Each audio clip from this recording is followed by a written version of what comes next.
Here we have a 2014 Yamaha 212X.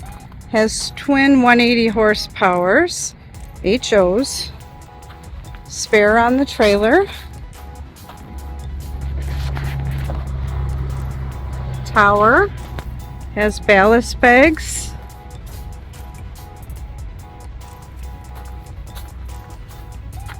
very good condition, well taken care of. We'll go inside here. Does have a transom walkthrough, lots of seating, rated for 9 people.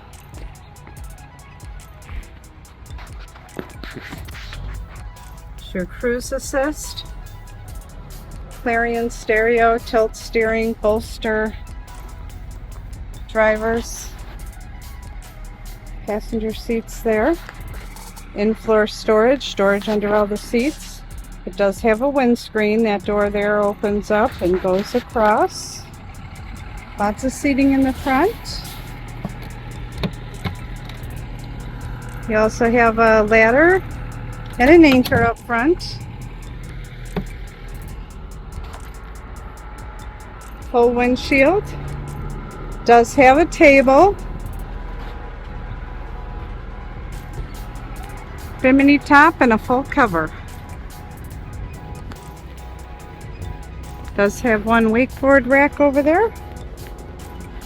We do offer financing. Come check this one out at SkipperBud's.